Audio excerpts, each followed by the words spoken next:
Hello, everybody. Welcome to this week's edition of Northwest Quadrant Wealth Management e-News. Thank you for joining us. So this e-News may sound like a bit of a broken record, but the same sort of dynamics that are affecting the market continue to affect it. So we got the September CPI report, the inflation report for the month of September, and month over month. So from the month of August to the month of September, inflation was up 0.4%. Which doesn't sound like a lot, but for 30 days, that's a pretty big number. It was much higher than expected. The year-over-year number continues to be much harder than the Federal Reserve would like it. It was up 8.2% year over year. And remember, the comps are going to be harder to sort of up year over year because a year ago inflation was starting to run hot, and so the numbers year over year will probably start to decline. But the month-to-month numbers, I think, are the ones that the Federal Reserve certainly cares about. So why is the inflation report so important to all of us? Well, really, it makes the Federal Reserve continue to have to raise interest rates to kill the demand side of the equation. That's the only tool they have to sort of dampen demand. And so if you think about your day-to-day life, really the behavior of most of your peers, most consumers out there hasn't changed all that meaningfully. And that's why we continue to see the inflation number as high as it is. And the Fed, we're a long ways away from the 2% number that they want to get us to. And so that means they're going to have to continue to raise interest rates to kill demand. That's all that they can do. And so in order for inflation to go down, you're going to have to see meaningful changes out there on your day-to-day lives with people spending and traveling and all the stuff that they're doing. That is going to have to decline meaningfully in order for inflation to go down. And that's what the Fed Reserve knows, and that's what they're counting on. So we would expect the Fed to continue to raise interest rates throughout the rest of this year, maybe into next year. They may do a pause. Who knows? It'll be very data dependent. But that means more volatility in the stock and the bond markets, and then the housing market and any asset price that's dependent on interest rates, which is all asset prices.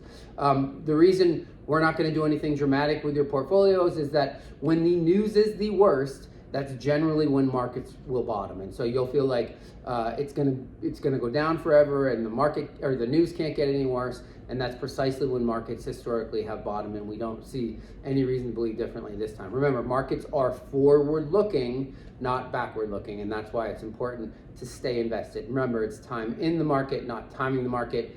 We also made some changes to portfolios, so you got those trade confirmations in the mail, and Josh can tell you the reasoning behind that. First, I just wanted to expand on Tyler's point. Yesterday was one of the more volatile days since we've seen during the pandemic lows of March 2020, but it was a great example of even if you knew the news ahead of time, trading on it would have actually lost you a ton of money. Namely, the CPI print being hotter than expected. Of course, the expectation would be that markets were to sell off dramatically, and that's certainly how we started the morning, but that 5% intraday reversal was stunning, and of course leaving Wall Street veterans desperate to try to explain it, but of course no one can, and that's the point, that even if you knew the news, you wouldn't be able to trade it. And I think that should be a great example to all those people out there that were getting very emotionally sour during the middle of this week, myself included, as markets continue to just grind lower and lower and lower. It's no fun, but the reversal will be stunning, and it will happen before you expect it. But that being said, almost everyone out there of our clients, except those that are 100% invested in stocks, saw some trades over the last week or so, and that was us selling inflation-protected bonds. We'd owned them since March of 2020. We owned them early enough that we outperformed the aggregate bond index by about 16% over the life of that trade.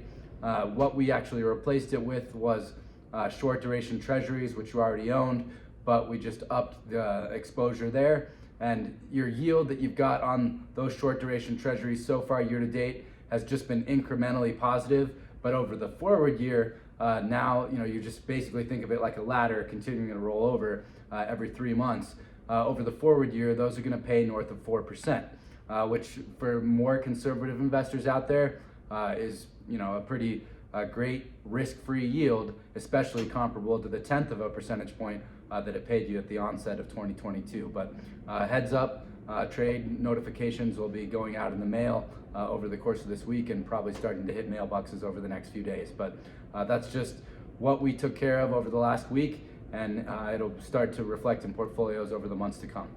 And the reason we sold the Treasury inflation protected securities, the TIPS, is the same reason Wayne Gretzky said he was a great hockey player. He said, I skate to where the puck is going to be, not to where it is. And if inflation is going to start to decline, that ETF would have lots of price sensitivity to the downside, and we wanted to be out of that position. We probably waited a couple months too long, but we've definitely gotten out of that position and gotten your bond portfolio to a place where we are really excited about going forward. So, as always, if you have any questions about your situation, your account, whatever you want to talk about, call the office. The number here is 800-743-0988, or send us an email at Josh or Tyler at northwestquadrantwealth.com. We'll see you back here in 2 weeks.